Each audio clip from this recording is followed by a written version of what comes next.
తెలంగాణ ధీరవనిత మహిళా లోకానికి స్ఫూర్తినిచ్చిన మహానీయురాలు చాకలి ఎల్లమ్మ అని మాజీ ఎమ్మెల్యే గంట వెంకటరమణారెడ్డి అన్నారు. జయశంకర్ భూపాలపల్లి జిల్లా కేంద్రంలో సుభాష్ కాలనీలో ఏర్పాటు చేసిన చాకలి ఎల్లమ్మ విగ్రహాన్ని జయంతి వేడుకల్లో పాల్గొని పూలమాల వేసి ఘనంగా నివాళులర్పించారు. ఈ సందర్భంగా వారు మాట్లాడుతూ భూమి కోసం, భుక్తి కోసం, వ్యక్తి చాకిరి విముక్తి కోసం నిజాం నవాబులకు, వారి తొత్తులైన భూస్వాములకు వ్యతిరేకంగా ఉద్యమాలు చేపట్టి నిజాం పెత్తందారులకు, రజాకార్ల అన్యాయాల్ని, అక్రమాల్ని ఎదిరించిన వీరవనిత చాకలి ఎల్లమ్మ అని వారు కొనియాడారు. భూపాలపల్లి పట్టణంలో చాకలి ఎల్లమ్మ గారి జన్మదినం సందర్భంగా వారి యొక్క విగ్రహాన్ని ఆవిష్కరించుకోవడం అనేది చాలా సంతోషం.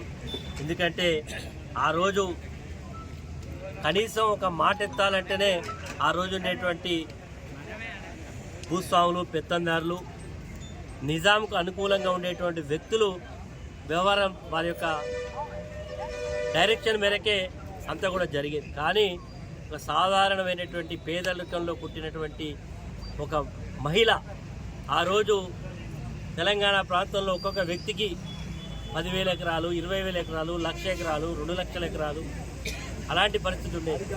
ఈరోజు విష్ణూరు రామచంద్రారెడ్డి అనేటువంటి ఒక భూస్వామి, ఆయన భారతదేశానికి స్వాతంత్రం వచ్చేటువంటి చివరి అంకంలో, భారతదేశానికి స్వాతంత్రం వచ్చిన తర్వాత వస్తున్నటువంటి సందర్భంలో మనకు అర్థమైపోయింది, మన చేతిలో ఈ వ్యవస్థ ఉండదు, దేశానికి స్వాతంత్రం వస్తుంది, నిజాంకు వ్యతిరేకంగా కూడా పోరాటాలు జరుగుతున్నాయి అనేటువంటి సందర్భంలో నిజాము అనుకూలంగా ఉండేటువంటి తొక్కులు ఆ రోజులలో ఎవరైతే ప్రజాస్వామ్యం కావాలి, భారతదేశంలో విలీనం కావాలని ఎవరైతే ముందుకొచ్చిందో వారి మీద వారి ఆస్తులను తగలబెట్టడం, వారి యొక్క మానాలను చేర్చడం, అదేవిధంగా రజాకర్లతో చేతులు కలిపి మరి చాలా ఇబ్బందులు గురి చేసినటువంటి సందర్భం.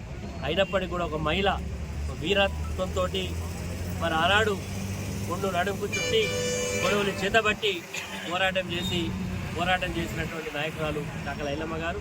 నేటి తరానికి ఆమె ఒక స్ఫూర్తి.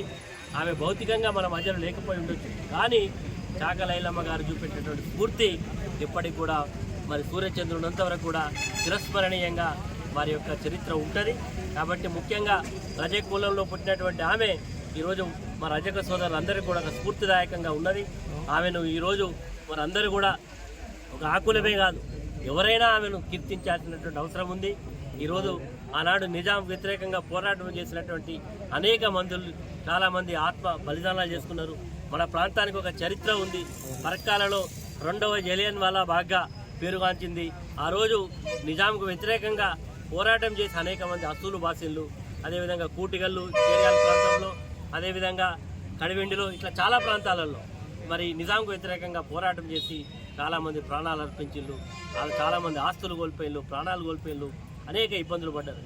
కాబట్టి ఈరోజు చాకలి ఎల్లమ్మ గారి స్ఫూర్తితోటి ముందుకు పోవాలి. ఈరోజు ముఖ్యంగా మహిళల పట్ల జరుగుతున్నటువంటి మరి దురాఘాతాలను మరి ఒక మహిళ ఏ రకంగానైతే పోరాటం చేస్తుందో ఈరోజు ప్రతి విషయంలో కూడా మహిళలు ఇప్పటికే అన్ని రంగాలలో ముందున్నారు. ఇప్పటికీ ఉద్యోగం, రాజకీయ రంగాలలో కూడా మహిళలు ఉన్నారు. రేపు రాబోయే రోజుల్లో కూడా మహిళల యొక్క నారీ శక్తికి స్ఫూర్తిదాయకంగా చాకలి ఎల్లమ్మ గారు ఉండాలని కోరుకుంటూ మీ అందరికీ కూడా ప్రత్యేక ధన్యవాదాలు.